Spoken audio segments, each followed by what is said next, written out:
Coucou les filles, coucou tout le monde.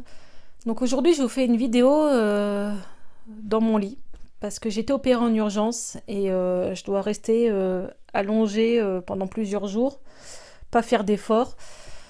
Donc je voulais vous parler des complications, quoi, ma complication suite à l'abdominoplastie. Donc j'ai été opérée au mois de février, hein, je l'ai déjà dit dans mes précédentes vidéos.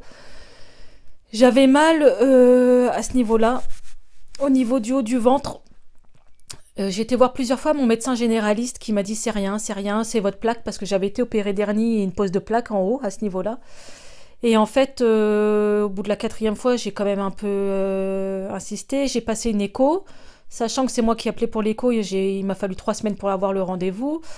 Et donc j'ai fait l'écho et le médecin qui m'a fait l'échographie m'a dit vous avez soit un hématome, soit c'est du pus. Donc allez voir tout de suite votre chirurgien qui vous a opéré et tout ça. Donc j'appelle mon médecin. Le lendemain, il me prend en consultation en urgence et il me fait une belle ponction. Donc avec une grosse seringue et puis la phrase magique, vous inquiétez pas, ça fait pas mal. Bon, on sent, mais ça va vite. Hein. Voilà, ça a été quand même, ça brûle ou ça pique. Mais bon, déjà, de base, j'avais mal à ce niveau-là. Donc il y avait bien du sang, donc il m'a dit il faut que je t'opère en urgence. Quoi en urgence? Il était un peu surbooké, donc j'ai dû attendre 3 jours.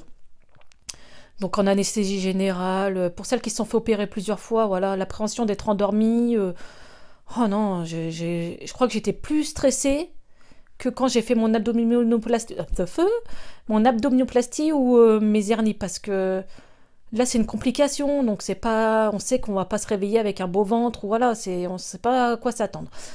Donc bon bah je me suis fait endormir, hein, ça c'est vraiment le gros stress pour moi de me faire endormir. Hein. Pour celles qui ont des enfants, on a toujours peur de pas se réveiller tout ça, donc même sans avoir d'enfants, hein, on peut avoir peur de mourir, hein, c'est bête à dire mais voilà. Et donc au réveil, il m'a dit que j'avais un gros hématome en dessous du muscle, donc il a dû aller plus profond que prévu et une éventration à ce niveau-là, donc au haut du ventre. Et une déchirure musculaire. Donc il a tout recousu le muscle, en gros, hein, c'est ce qu'il m'a dit. Il a gratté l'hématome. Et donc là, je me retrouve avec 15 points de suture à ce niveau-là. Super, punaise. Frankenstein du ventre, moi. C'est incroyable. Donc là, j'ai mal à niveau de ma cicatrice, mais bon, ça c'est comme toute opération. Et j'ai fait de l'œdème, mais x10, quoi. Donc j'avais déjà de l'œdème du nombril jusqu'en bas du ventre de base, sachant que j'étais à 3 mois post-op. Mais là, j'ai tout gonflé du nombril jusqu'en haut du ventre. Donc, où c'est qu'il a touché oh là là, on dirait que je suis enceinte de 6 mois, je suis dégoûtée. Mon mari, hier, qui me dit bah, on dirait que ton diastasis, il a pété, que tes abdos, ça fait comme avant. Je dis non, on dit pas ça. Donc, l'infirmière vient tous les jours, elle m'a bien dit que c'était de l'œdème. Si c'était douloureux, il fallait que je consulte. Donc, juste pour dire, bah, c'est mon cas, hein, mais bon, ça peut arriver des complications. Et je pense que on connaît notre corps. Et si vous avez mal ou vous sentez quelque chose, bah, n'hésitez pas à aller voir le docteur plusieurs fois, insister. J'ai dû insister, moi aussi. Et j'ai une boule au niveau de ma cicatrice de mon abdominoplastie. Et en passant l'écho pour le haut de mon ventre, il l'a passé en bas aussi. Et donc j'ai un fil qui se résorbe pas, donc qui s'infecte. Donc là, je pose une pommade et bon, après, à voir si ça s'en va ou pas. Mon infirmière m'a dit si le fil sort, bah, on le tirera. Mais ce qu'il y a, c'est que c'est profond, donc... Voilà, donc les petits soucis de complications, sachant qu'il y a des filles qui vont bien pire que ça. Hein. Vraiment, quand je vois, si elle passe par là, une fille de abdominoplastie en embellie, la pauvre, elle a eu, pas des drains, mais des, comment on appelle ça? Des lames, j'avais jamais vu ça, la pauvre. Pour que l'hématome coule et tout, le pus, sachant que, alors il m'expliquait que l'hématome que j'avais, comme tous les hématomes, un hématome, ça grossit.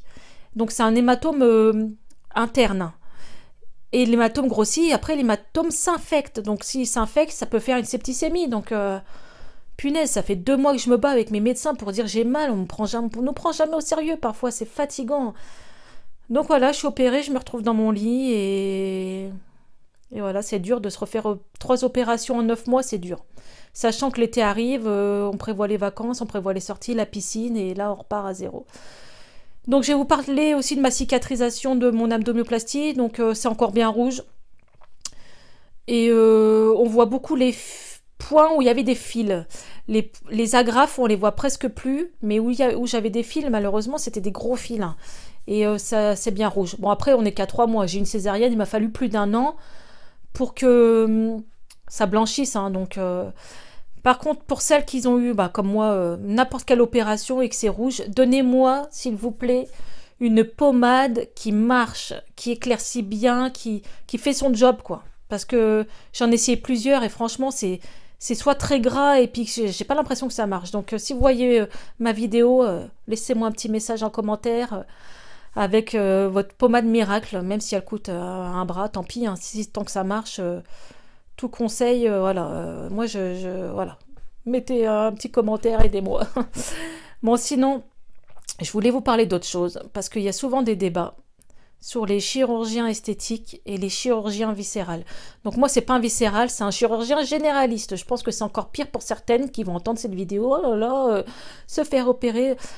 Donc, personnellement, j'ai déjà vu des chirurgiens esthétiques qui ont fait de la merde. J'ai déjà vu des chirurgiens viscérales qui ont fait de la merde. Donc je pense à partir du moment que le bouche à oreille fonctionne, qu'on voit des photos, qu'on voit déjà le travail qu'il a fait, arrêtez de juger et de critiquer, quoi. Moi, je suis contente. Franchement, je suis contente. Ma généraliste m'a dit, j'ai vu des chirurgiens esthétiques, ils ont fait pire que ça, quoi. Donc personnellement, je suis contente. Bien sûr, j'ai des complications, mais ça, je pense pas que c'est dû au chirurgien. On peut faire une complication après une appendicite avec n'importe quel chirurgien. Voilà, c'est notre corps qui réagit de cette façon. Voilà, c'est quand même une opération. C'est l'opération de chirurgie esthétique la plus dangereuse. Donc voilà, c'est pas rien. Et comment vous dire, je pense qu'il faut pas écouter ces ragots. Bien sûr, il y a des mauvais chirurgiens, mais dans toute catégorie. Moi, je pense qu'à partir du moment que la nana n'a pas le budget et qu'un chirurgien viscéral lui dit je te refais ton ventre prise en charge, eh ben vas-y fonce, quoi. Si tu sais qu'il fait du bon travail, à partir du moment, bien sûr, si tu as des échos qui fait de la merde, n'y va pas. Mais voilà, arrêtez de critiquer si la nana va voir un chirurgien viscéral. Oh là là, je connais des chirurgiens esthétiques, les photos, j'ai la pauvre femme, quoi, franchement, et elles ont des complications aussi, ça n'a rien à voir. Donc arrêtez de dire le viscéral c'est du bas de gamme, c'est pas son job, c'est pas si... Personnellement, donc moi il est généraliste, il fait tout, et il est viscéral aussi, mais heureusement que j'ai eu lui, parce que quand il m'a opéré mon abdominoplastie, j'avais 4 hernies quand même, donc qui aurait opéré mes hernies, il aurait appelé un collègue, donc j'aurais été opéré par un chirurgien esthétique, il aurait appelé un collègue, bon écoute, elle a le ventre à l'air, viens lui enlever ses hernies, sachant que c'était pas des petites hernies, donc voilà. Je pense qu'à partir du moment que une nana...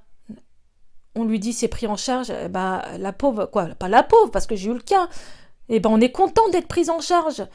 Et si Nana doit payer moins cher chez un viscéral, mais qui fait du bon job, foncez.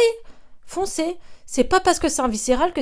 Alors peut-être que vous direz le côté esthétique de la cicatrice, ok, moi j'ai eu des agrafes, je vais vous faire voir ma cicatrice, bon, sachant qu'elle a 3 mois, donc elle est rouge, mais ok, c'est du viscéral, c'est peut-être moins esthétique, mais... il y a des nanas, c'est des chirurgiens esthétiques, ça fait peur, quoi. Avec certaines, c'est nickel, j'avoue. J'ai une copine, elle est chirurgien esthétique, c'était avec de la colle, il me semble, nickel.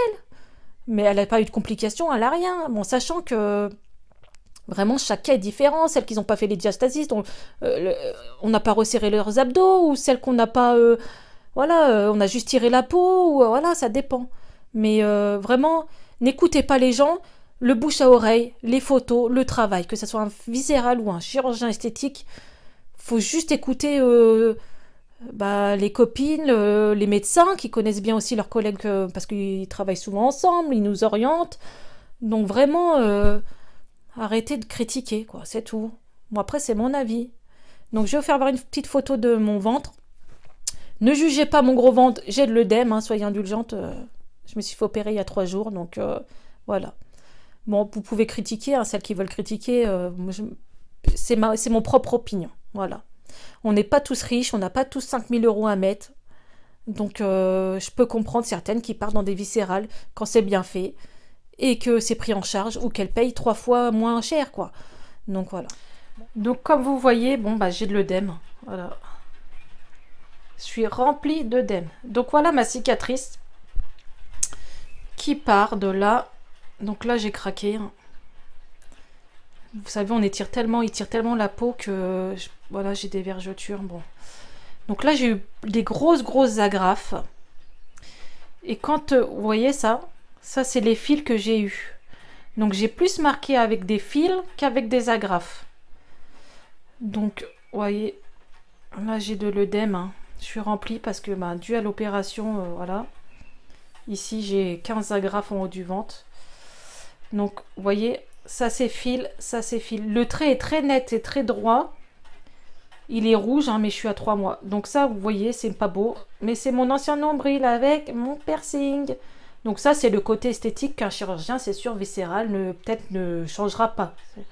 Mais après, je m'en fous à ce niveau-là. J'ai ma culotte.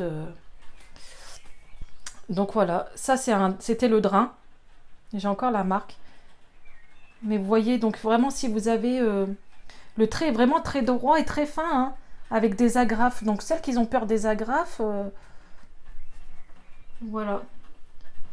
C'est vraiment les fils, moi, hein, que j'ai marqué. Vous voyez, je suis gonflée de là, c'est horrible. Voilà, c'est dur, on dirait que j'ai un ballon d'eau.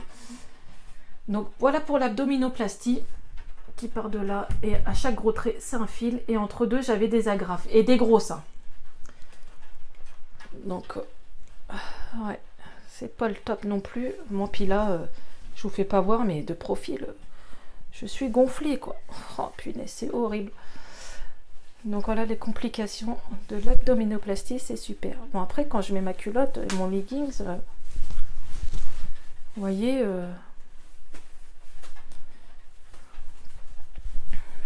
on voit rien. Bon, là, c'est moche, hein. Tout est plein d'hématomes, donc voilà. Donc c'était... Je vais remonter tout ça. Donc voilà, c'est ma petite vidéo du jour. C'est pas une vidéo coup de gueule, mais je voulais juste vous donner mon avis par rapport aux complications. Bon, sachant que moi, c'est rare les complications comme ça, hein. Souvent, c'est des désunions, mais bon, des abcès du pus ou des hématomes, il y en a quand même. Donc voilà, je voulais vous en faire part. Et puis sur ce, bah, à bientôt. Bon courage à toutes, hein.